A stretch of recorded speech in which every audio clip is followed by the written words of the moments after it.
पहले मुझे ये बताइए कि जो अब स्वात की ट्रेजेडी हुई है, इस पे पिछले चंद दिनों से बात हो रही है, लेकिन अभी तक कम से कम मुझे इस बात का जवाब सुनने को कहीं नहीं मिला कि ये जिस तरह की ट्रेजेडीज होती हैं, ना ये पहली बार हुई है और ना ही, अनफॉर्चुनेटली कहते हुए बड़ा दुख हो रहा है, पहले भी मैं कह रहा था कि ना ही आखिरी बार है, लेकिन when it comes to building system जिसके जरिए लोगों की जानो माल का तहफ़्फ़ुज़ हो, तो हमारी जो हुकूमतें हैं, चाहे वो सूबाई हुकूमत हो, चाहे फेडरल गवर्नमेंट हो, प्रॉब्लम क्या है? क्या तरजीहात हैं, गलत हैं, प्रायोरिटीज नहीं है? हमारी जो पॉलिटिकल गवर्नमेंट्स और उनके साथ जो ब्यूरोक्रेसीज हैं, उनका जो एक वर्ल्ड व्यू है, उसमें अभी तक 2025 में भी एक आम आदमी जो है वो अव्वलीन तरजीह नहीं है। थैंक यू फाल साहब। गुजारिश ये है कि सिस्टमैटिक फेलियर्स हैं। आप ब्यूरोक्रेसी जो है वो SOPs पे अमल नहीं करती, और सूबाई हुकूमत जो है वो और वफाकी हुकूमत उस पर पॉलिटिक्स करते हैं। मैं मेरे पे आ गया तो मैं 20 बच्चे जो पाकपतन में फौत हुए हैं मैं उनकी बात कर दूंगा, लेकिन असल मसला ये है कि इंसानी जानों के ज़िया के ऊपर सियासत नहीं होनी चाहिए। और सियासत से हट के असल में फेलियर जो मुझे नज़रिया आता है कि आपने जो लोकल बॉडीज़ हैं उनको मजबूत नहीं किया। देखिए, ये मामलात जो हैं ये तो मौके के ऊपर हल होने वाले हैं। जब तक आपका लोकल गवर्नमेंट सिस्टम होगा, जो ब्यूरोक्रेसी है वो ज़ाहिर है अपने इख्तियारात में आम लोगों को शामिल नहीं करना चाहते, लिहाजा वो सिस्टम ऐसे बनाते हैं जिससे आम लोगों के नुमाइंदे जो हैं वो इन मामलात में ना पहुँच सकें।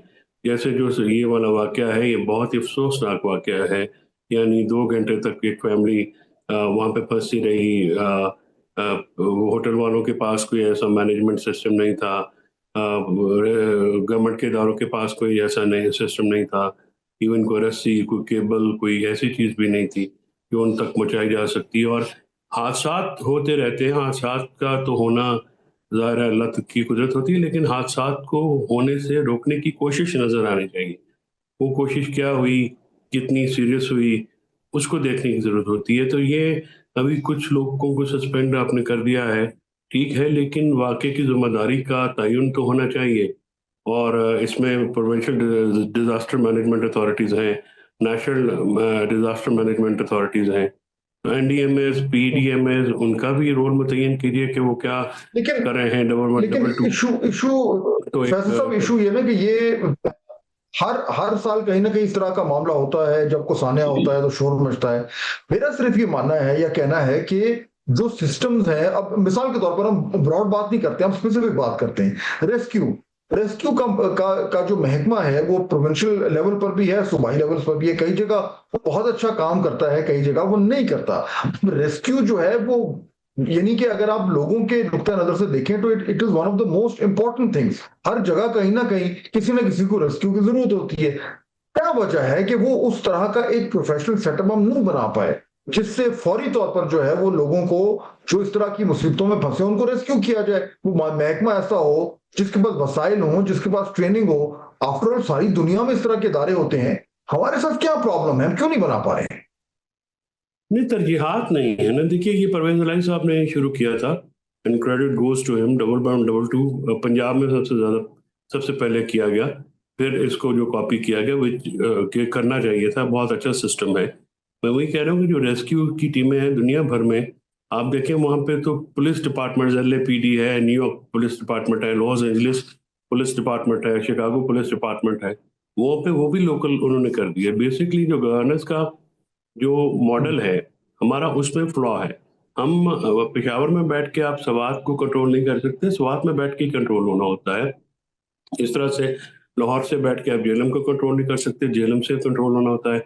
फिर ये प्रोविंशियल डिजास्टर मैनेजमेंट अथॉरिटीज और नेशनल डिजास्टर मैनेजमेंट अथॉरिटीज जो हैं, इनके मैं समझता हूँ कि ये एक मिक्सअप हुआ है। ये इनके जो फंड्स हैं वो डबल 1, डबल 2 को देने चाहिए और वहाँ पे प्रोफेशनल लोग लाने चाहिए, ताकि ये हादसात को की और रुकावट का बायस बन सके। और इसके लिए इख्तियार साहब, ये जो ये आपने इख्तियार मल्टीपल साहब, यही इशू है। इंस्टीट्यूशंस कायम किए हुए हैं, ये उनको कोई भी उसका रिस्पॉन्सिबल फिर बाद में नहीं बनता।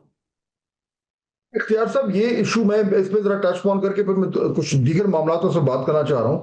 लेकिन ये इशू जो है, ठीक है, आप ये कह सकते हैं कि जी पंजाब में जो है वो 111122 बेहतर कारकर्दगी कर रहा है और वो परवेज इलाही साहब ने शुरू किया था, फिर दीगर गवर्नमेंट्स उसको आगे लेकर वो चलते रहे।